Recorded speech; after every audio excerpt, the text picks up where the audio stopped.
अस्सलामु अलैकुम आदाब। अऊज़ु बिल्लाहि मिनश शैतानिर रजीम। बिस्मिल्लाहिर रहमानिर रहीम। नहमदुहु व नस्तईनुहु व नस्तगफिरुह।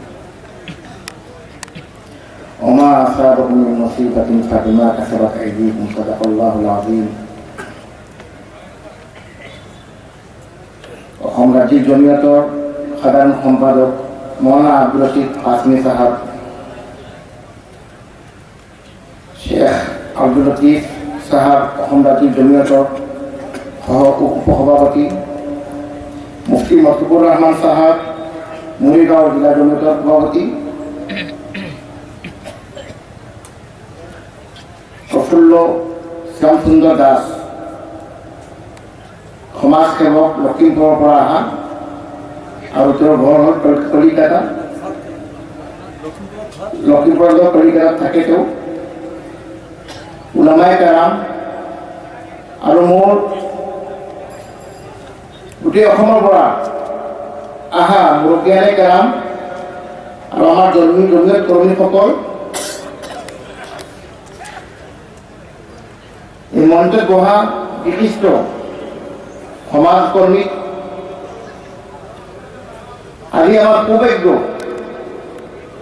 অসমত এনে এটা সময়ত, যি সময়ত আমি এটা ডাঙৰ বিপদত আমাৰ হজৰত মৌলানা সৈয়দ আৰশ্বদ মদনী সাহেব সৰ্বভাৰতীয় জমিয়ত প্ৰেচিডেণ্টে আমাক নিৰ্দেশ দিছে, মানুহক গৈ পেলাই কোৱা তুমি এতিয়া আমি চব জাতি ধৰ্ম বৰ্ণ নিৰ্বিশেষে সংখ্যালঘু সংখ্যাগুৰু এক হ'ব লাগিব।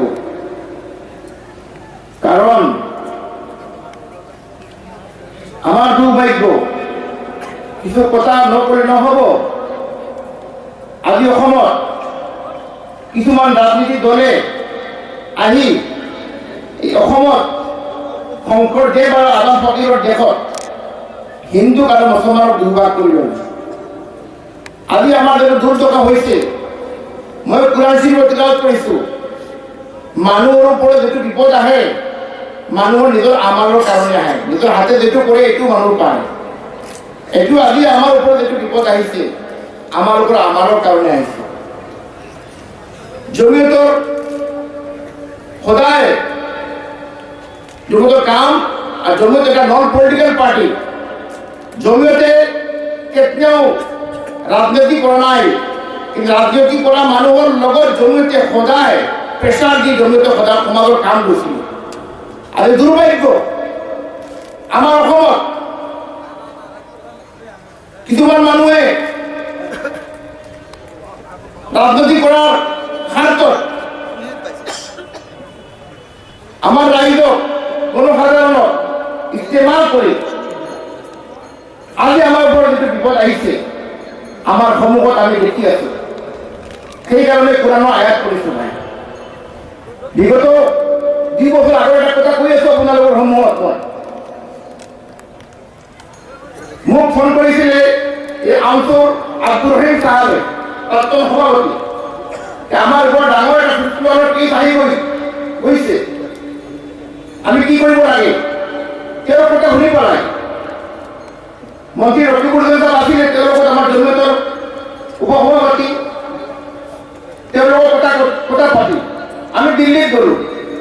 হজৰত মৌলানা সৈয়দ আৰশ্বদ মদনী চাহাবৰ লগত আমি কথা পাতিলোঁ যে যদি হজৰত 51 আহি যায় অসমৰ সংখ্যালঘু আৰু হিন্দু বেংগলী সংখ্যাগুৰু চব মিলি পেলাই আমি 80 লক্ষ মানুহ বৰবাদ হৈ যাব, কি কৰা যায়? হজৰতে মোক নিৰ্দেশ দিছিলে। এইটো অসমৰ সমাজৰ আত্মকথা। জমিয়ত উলামাৰ পক্ষ থেকে মই যিমান কোটি টকা লাগিব মই দিম, কিন্তু সমাজৰ কাৰণে যিমান উকিল ৰাখিব লাগে ৰাখা তুমি, কিন্তু পিছত নেদেখিবা, তুমি আগবাঢ়ি যোৱা। হজৰতৰ কথা শুনি পেলাই মই 40 নিচিনা উকিল আমাৰ জমিয়তে CRPC দিছিলে, আমচুক সলমান খচিলৰ নিচিনা ডাঙৰ উকিল দিছিলোঁ।